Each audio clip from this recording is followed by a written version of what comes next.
good morning. This is Sinister Sunrise. I'm Sarah. I'm Morgan. I'm Erin. And we are just three salt-of-the-earth gal pals, sorority sisters, and college roommates who like to start our days off with a big old cup of spooks. On this show, we're going to talk about things that interest us. I hope you guys are game too. It's going to be ghosts, true crime, and the human mind. In honor of equality and to keep things fresh, we are going to be competing in random games of chance to see who kicks off each episode. Because this is our first, we're going to go elementary school style and go in alphabetical order. Miss Erin, would you like to step to the front of the class and start us off? All right. So I'm Erin. I will be talking about different true crime stories on this podcast. That is the topic that I'm most interested in and I find the most sinister.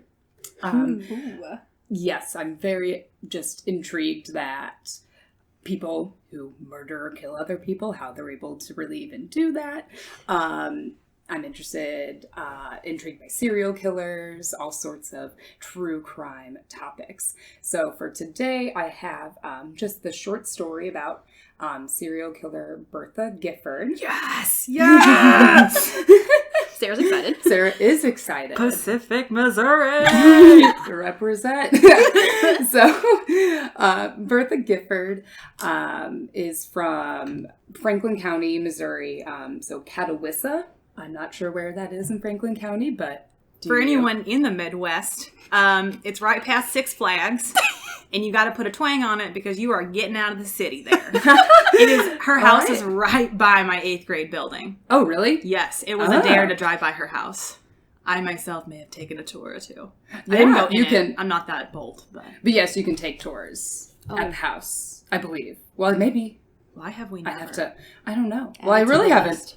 Yeah, I haven't heard of it. I had to look her up. Our first sinister date needs to be to Bertha's house. How romantic. I'll bring a candle. Yes. So Bertha was reported to be very friendly, caring, pretty much, quote, a good Samaritan. They always never trust her. However, her interests were a little bit different than everyone else's. She was very passionate about going to funerals. On Murderpedia, it states that she missed only one in 18 years. So...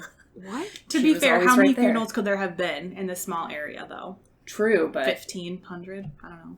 Yeah. I cry when I go to one. I don't...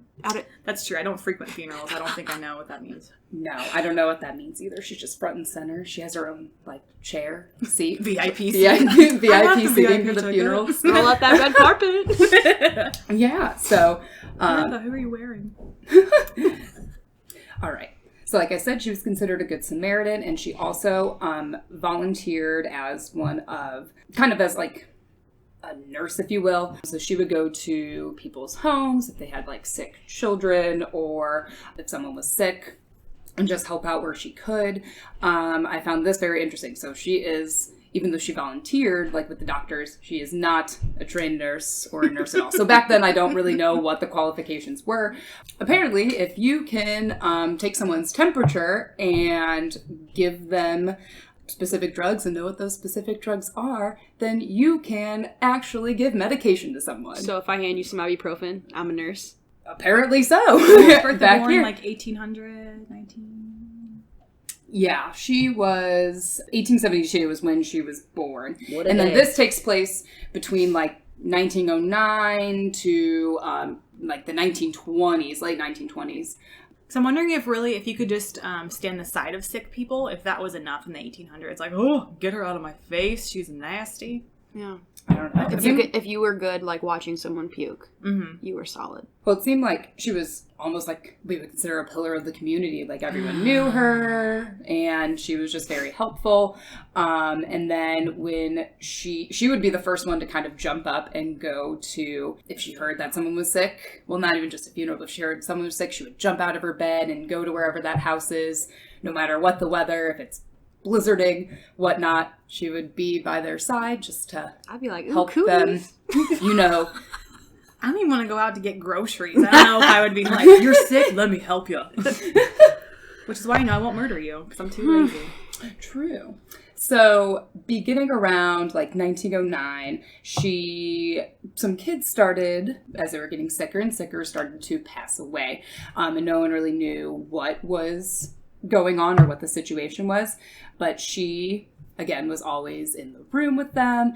If they started to get better, obviously that wasn't good enough for Bertha. So she would poison them by giving them rat poison. So then they would end up, so they would pass away. Crazy. In case, since you can't all see my face, Erin and Sarah know more about this woman than I do, so I'm sitting with my jaw to the table, like, what? Okay. Yes. And then, rat poison. Here's a little rat poison. That's fine. Also on Murderpedia, which was a great website, some of the women, so assuming like the mothers, were getting together and realizing that, kind of suspecting Bertha, like, why are our kids dying? Why are patients not getting well? But of course, the men were like, it's not Bertha.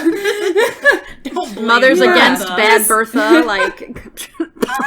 Who's bad Bertha? That's a t-shirt if I've ever heard of it. Bad Bertha. Of course the men were like, no, this nice quiet woman couldn't be here. So then all of these coincidences started coming back again to around 1909. When she was murdering ruthlessly.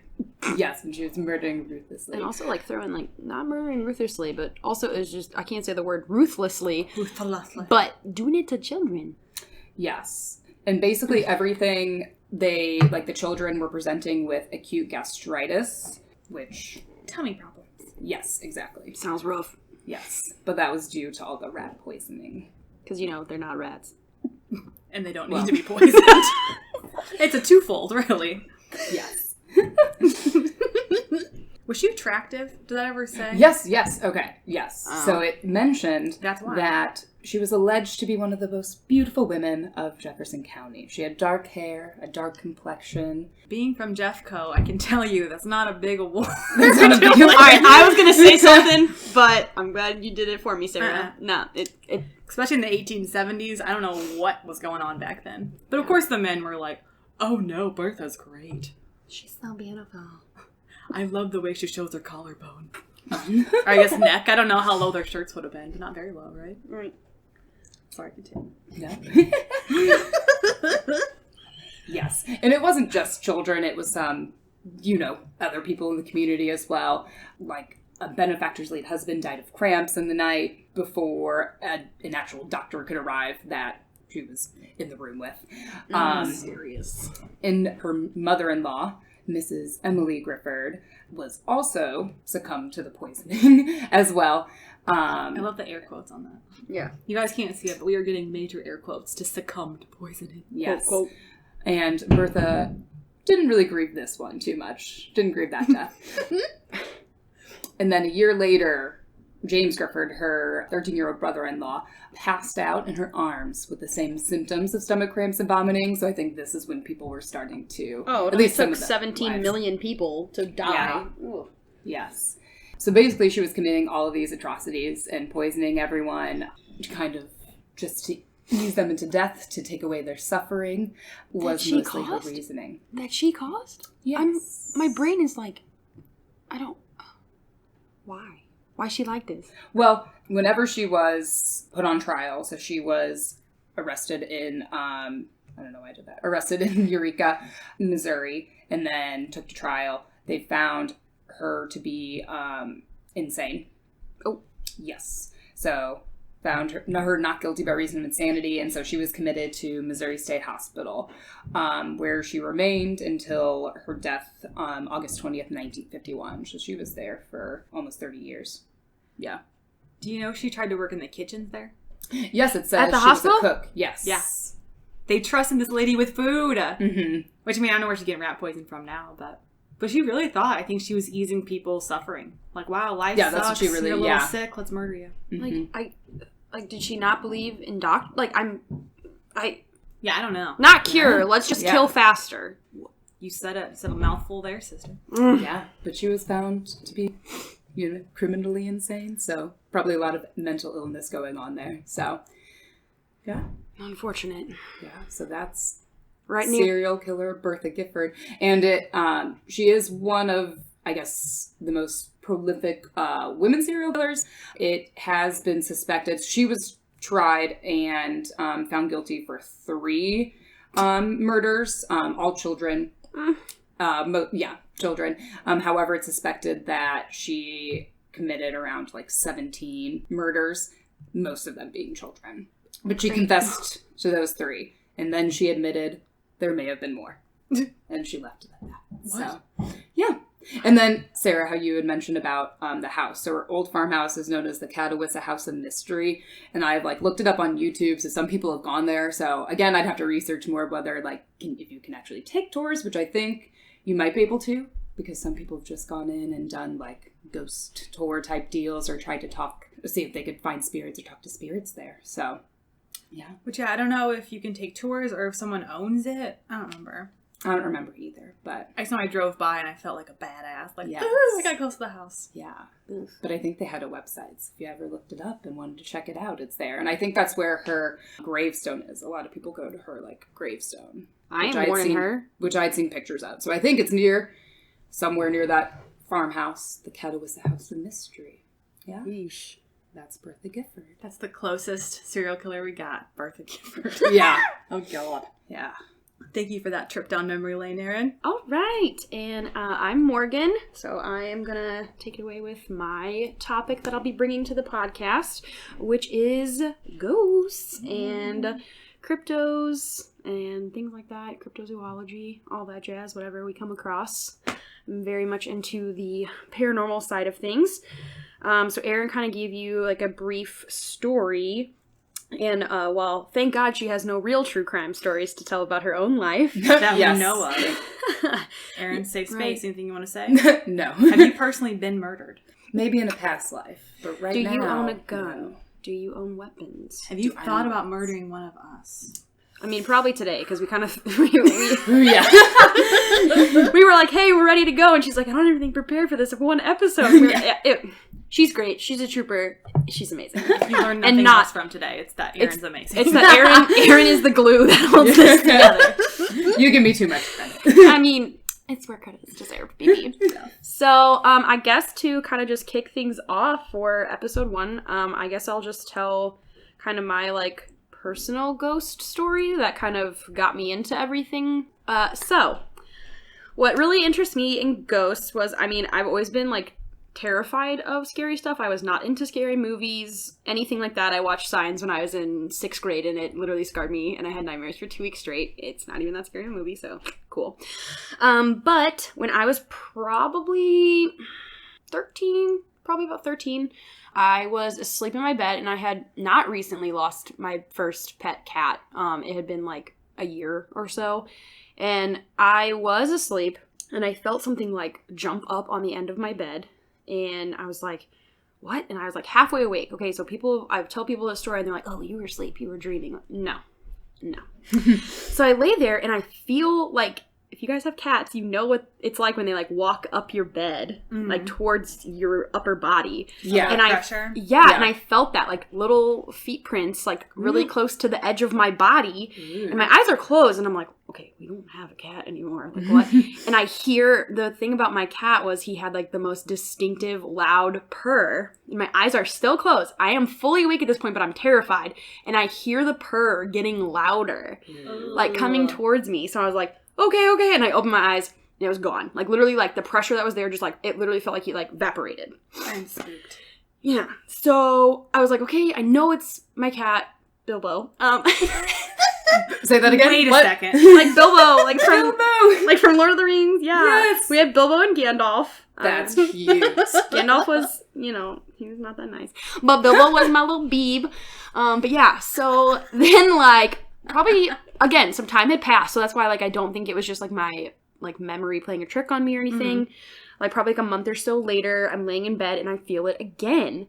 And I'm like, okay, I'm not, I'm gonna be awake. So I can feel the pressure down by the end of my feet, and then I start to kind of hear the really purring start, and I'm like, okay. So I open my eyes and I don't see a cat, but I see the imprints walking towards me. Oh no. And I was like, I tried to stay calm, it's also so scary. And then I felt it wasn't like the cat spirit didn't come all the way up to my upper body, but like I felt him like do a turn and like lay down. And so I kind of lost my shit, and I did like jump up and like sit up, and again it was gone. And I haven't had anything about that particular animal ever again, but it's definitely like the thing that like really got me hooked on it. I've seen and felt a lot more animal spirits than I have human. Yeah. Ooh, I just got goosebumps saying that. Don't do that in my house. I'm so sorry. But yeah, so I don't know. I'm very interested in it. I am very much a believer in that this life is not the end, and we are all energy, and you know, maybe we may not have all the answers, but energy never goes away. So there could be like residual hauntings, evil spirits, but I'm very much try to make this a safe place for us. I definitely saged the apartment before we started recording today. Good. Yeah, so again, into everything paranormal. So yeah, that's about it. Okay. I am Sarah, and my piece will probably be the most fluid, I guess. So I'm interested in dreams and anything to do with our minds, both awake and asleep. I do have a psychology bachelor's degree, but do not take anything I say as fact, because I'm not licensed in any way. She's licensed in our hearts. Yes. I'm licensed to tell you basic. But as far as actually giving advice, maybe also search the internet. I'm more here for fun. Really quick though, like, why do we dream is a question people ask. And I Googled it because why not? I'm not reading a book about that. Yeah. Google has the answer. They have all the answers. They do. A lot of things say no one knows for sure. Some researchers say there's no purpose or meaning. Others say we need dreams for our mental, emotional, and physical health. I personally choose to err on the side of they mean everything. Yes. So, before I dive into my own, because I do have a lot of very vivid dreams, that's what we're going to open with today. Ladies, do you have any dreams? Keep any journals? Well, you instructed us to keep a dream journal. I did. Mm-hmm. Have I done that? No. But do I dream? Absolutely. Yeah. Yeah, I'm working on it. I'm working on being better about recalling my dreams. Okay. Yes. Yeah. Same. Yours are the weird ones. Yes. Thank you. I've definitely had weirder dreams as I've gotten older. Yeah. I feel like there was a point where I didn't remember dreams, and now I don't know what's changed, but I remember a lot more of my dreams and a lot like longer, not just like little bits and pieces. So like there are a couple dreams I know for a fact that are recurring dreams. Yeah. But I don't write my dreams down, so hopefully I can start doing wild. that. Yeah. That's like, wild. And like I realize as I'm dreaming, like this seems really familiar. If that makes sense. Like they're recurring, and then it kind of continues a little bit more, even if it's just like a little extra thing added in. And then I wake up and I'm like, I think I've had this dream before. Mine were reoccurring when I was little, and then like since I turning opposite of you. That's weird. Yeah. I don't think I've had a reoccurring dream in like ever. Yeah. Sarah, teach us. Yes, please.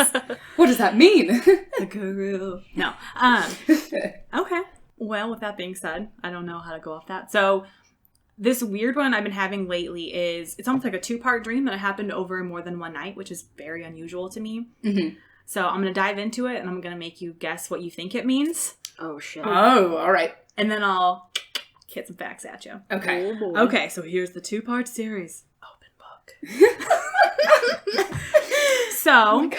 I have been, just a little background, I've been dating Andrew for a long time, about 5 years, and he is playing a role in this dream I have. So, you know, I go to sleep, whatever, and I remember being really, really nervous, like I have these inner feelings like, oh God, like I don't want to go to work tomorrow, it's going to be so hard. And he tells me in the calmest voice, don't worry, Sarah, we're leaving for Africa tomorrow. Surprise! You don't have to work ever.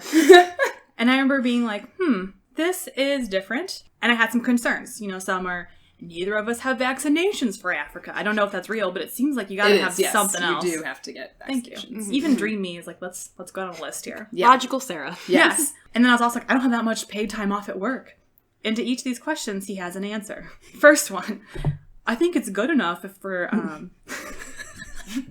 travel documents if we just say we're going to get vaccines. We don't need to actually get them. Fair. Okay. Mm-hmm. Second, English is everyone's second language.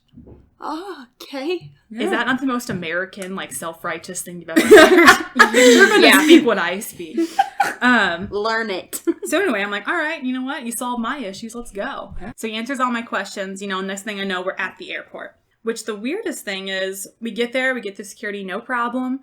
But I can't figure out which gate to go to, and I'm very oddly calm about it. I'm like, oh, no issue. We'll just meander around this large airport. And all of the murals on the walls look like art from Soul Taco, which if you're not from St. Louis, I don't know if that's a thing you'd have normally. How would you guys describe Soul Taco?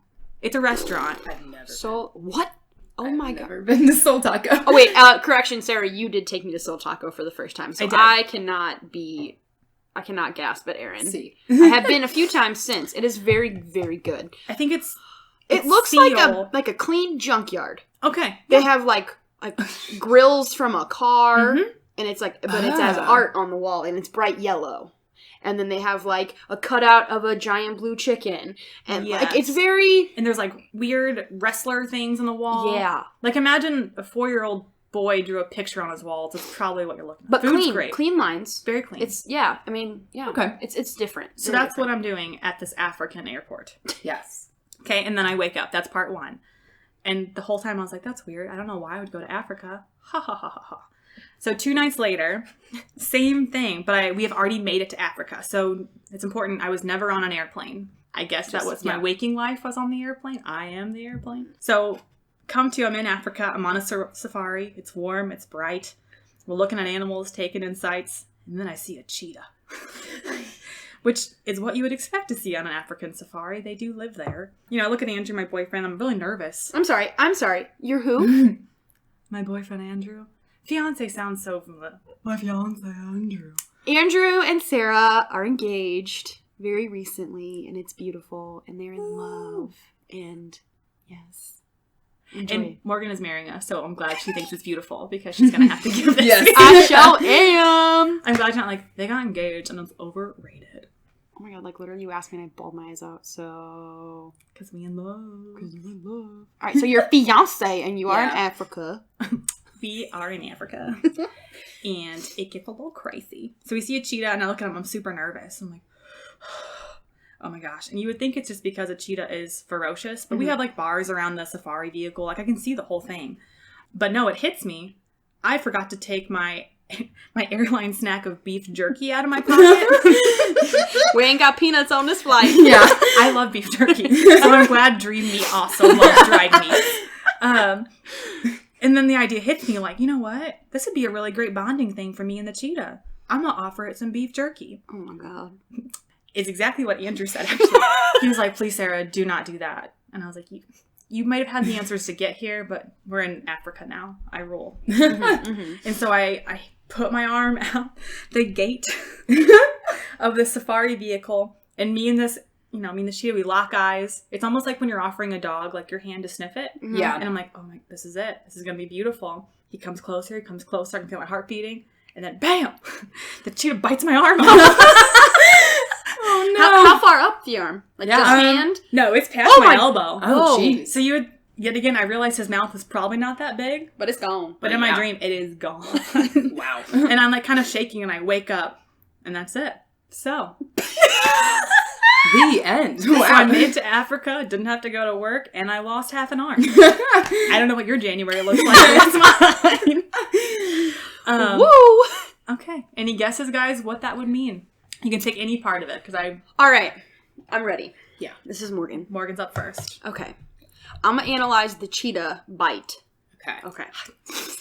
I think the cheetah represents either a person or an event or something that you're scared of, and that you're scared it's going to like take advantage of you. Like you're not going to be on top of the situation. You're pretty close, actually. Oh, wow. No. I have not been trained. All right. Lay it on me. According to Dream Encyclopedia, you were very close. That's But Erin, I'll let you go first. We'll do a whole round. I was thinking kind of similar with like picking out the cheetah part. Maybe there's something going on that's a big change that maybe you stressed about, nervous about, that you've just been not overthinking, but you're thinking a lot about, so that's kind of transferring to your dreams in that weird way of a cheetah biting your arm off. Does everyone not get that? I've never been bitten in a dream, no. I don't think I have either. I mean, I was half joking. I know that's a little ridiculous. Okay. Since you guys focus on the cheetah, I'll start there. Apparently that means I need to be more active in pursuit of my goals. So like a lot of things, it's almost like you're holding back things because you're nervous. So kind of like what you said, like I should be more active. Also to be attacked by an animal means I'm turning on my own aggression. So, which is kind of funny because my New Year's resolution is being more assertive. So I wonder if that's more like, get it together, or cheetah's gonna bite your arm off. So, and what you said, like, it has to do with, it's just an animal. It has nothing to do with the cheetah part. No, I could not find Anything specifically a cheetah. Well, you know what? Your mind picked a good African animal. And it Very you strong and aggressive, so... Well, weirdly enough, there's actual, like, because I'm going to Africa, was, like, specifically dream-related things. So Really? A, it's a hot climate, so I need to focus more on my own goals. You're going to see a lot of recurring themes in this. Okay. 2, because it's actually Africa, it reflects my desire to return to my roots and find out about how I can spiritually connect with others. Whoa. Hence this podcast. Right. Wow. The last thing is, when I was at the airport, since I had so much time, I wasn't stressed. I was calmly walking with no luggage. And the fact that I have no luggage is a big deal. It shows my acceptance of major changes in my life and in myself in general. There you go. Yeah, so 2 big things you kind of hit on. Like, I am getting married. Surprise, surprise. Pretty excited about it. Yeah. You know, and then I'm also accepting that I can be more assertive. So... And change with our amazing new podcast. Like, Yeah. And I would say I am connecting spiritually with you guys. oh, I feel it too. I'm glad you found so much information. That's quite a lot. Like, that was like every like little segment had Something going on. like a meaning Yes. or like a take this like grain of salt and run with it, you know? Like Yes. Yeah. So did you just start looking up like little bits and pieces, and then you were like, oh, there's even more related to the dream that That's I wasn't so funny. thinking about. And some So, of them will give you multiple options, and I would kind of just take which one I thought most like applied related to me. you. Yeah. Because some was like sexual desires, and I was like, whoa. that seems a little outside of what I'm definitely. Yeah. So, yeah, what it really means, I need to take a look at myself, focus on my goals, and keep being assertive. Awesome. That's awesome. Yeah. So, if you guys have any dreams, please let me know, and we will break them down. That goes to any listeners we have. It could be 3 people. I don't know. Write in. We'll talk about them. Write in, guys. We have an email. It is sinistersunrisepodcast@gmail.com. Mm-hmm. We just made it, so we accept our first fan email as gold. Yes. If you're the first person to email us, we will shout you out. Yes. Unless you're related to any of us. I still might shout you out. Yeah, and I not will put the probably last still. name on it. All right, we'll shout you out no matter what. Yes. The race is on. Yes. Yeah, except if you're editing this episode, Wes, you cannot email us. Everybody else is a possible contestant. Oh, we can put Wes in there. I would give Wes a special shout out because he is editing it. All right, fine. Yeah, he's fantastic. Wesley is my boyfriend, only my boyfriend, and he is editing our podcast. I love you, Wes. He's editing our podcast for us. So, shout out to him. Yes. Yeah, and thanks for everyone listening to sitting through our ramblings. It's our first episode, so Yes. I would like to promise it'll get better, but your guess is as good as ours. And before we go, we just want to say, please follow us at Sinister Sunrise Podcast on our Instagram, where you can actually find our first post about our cool bomb-ass logo that our friend TP made for us. You can also give him a follow at his Instagram, TP_meltyface, where you can look at all of his cool tattoos and cool artwork he has. So give him a follow, give us a follow, and thank you guys for listening. And thank you, TP, so much.